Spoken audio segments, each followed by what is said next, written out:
Today is July 9th. We've started to cull some of our second hatch. In this hatch we're looking for blackfish. The male was a good Hiyatsuri from Japan. Female was just a Orenji type female. So blackfish, according to everybody, is potential Hiyatsuri. So we're looking for those in particular. There's some in this spawn, or in this net if you look. There's one. And we're also separating for tobies. There's some that have definitely outgrown the others. And we're trying to get them separated out before we start getting a large amount of cannibalism. So we're separating those out, separating our black fry.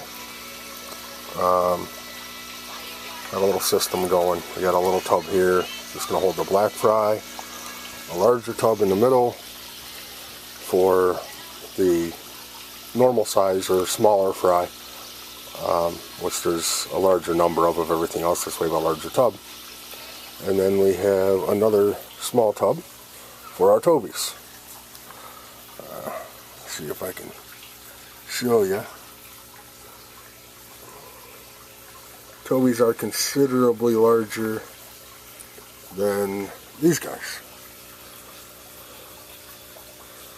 I did a lot of research and I read stories of people starting with large clutches of thousands of fry only to have a couple hundred left when they were done because of the tobies eating all the other fry. So we are separating them out. These are 2 weeks old. We're separating them out now so that we don't end up with a bunch of tobies. And we'll give you an update on the other fry when we're done with these, which will probably be 6 hours from now. So thank you for watching, and we'll see you later. Today is July 9th, 2012. Wanted to give you an update on the fry.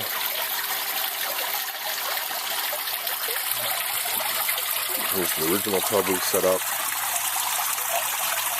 There's only a few fry left in here now. Most of them have moved to the other tubs to the bulkheads. We also updated our filtration system.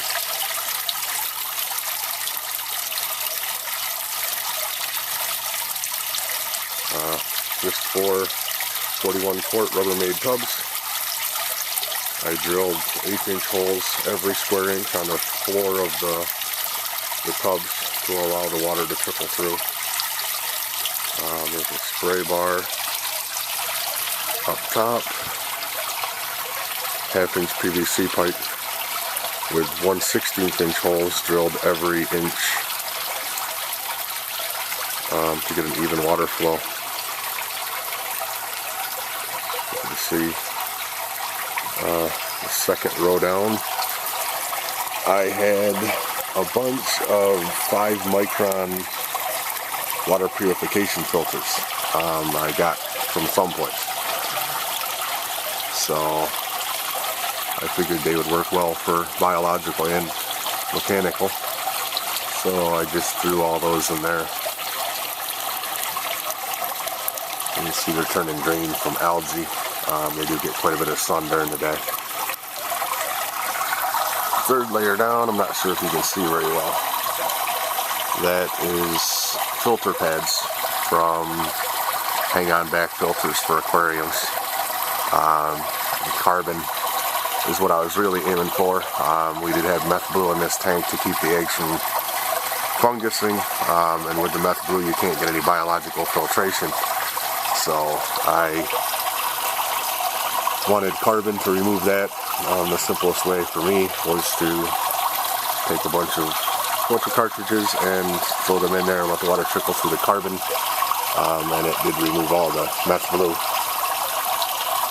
The final stage is our lava rock. There's 2 bags of lava rock in there.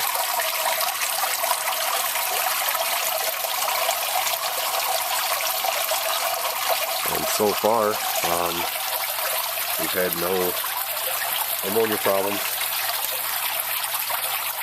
I don't know if you can see the water is crystal clear.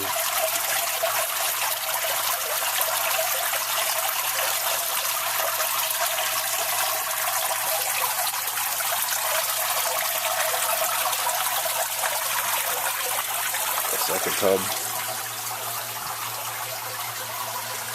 There you can see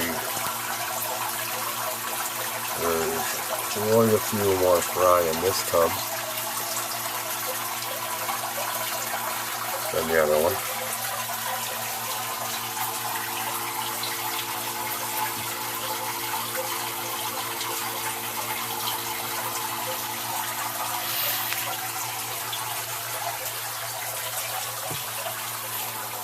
The last tub,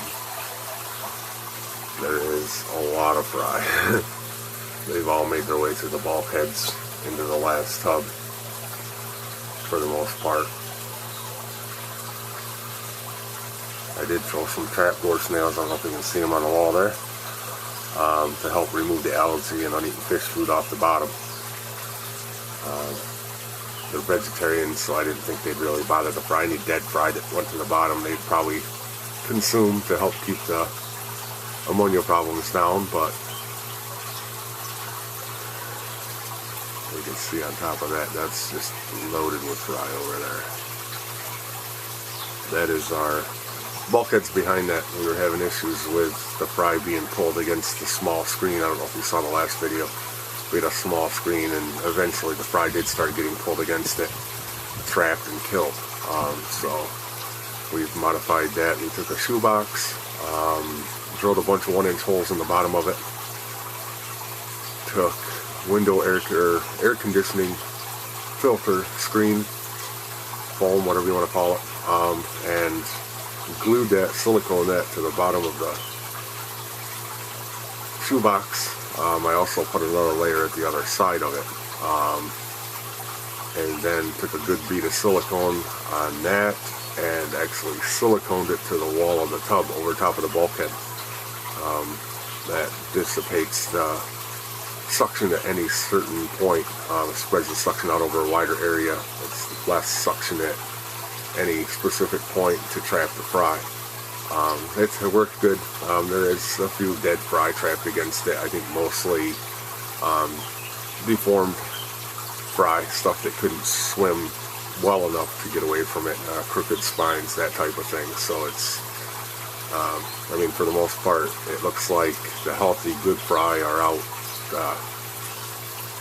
or on the sides of it. They do go in front of it when I feed, especially because it does cause all the food to pull to the front of it. They do come up and feed in the suction area as the food is being pulled towards it. Up to this point, we've been feeding.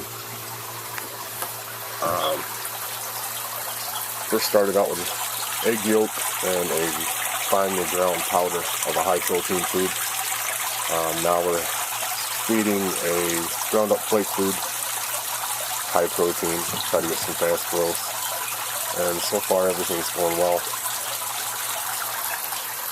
This tub is our older fry.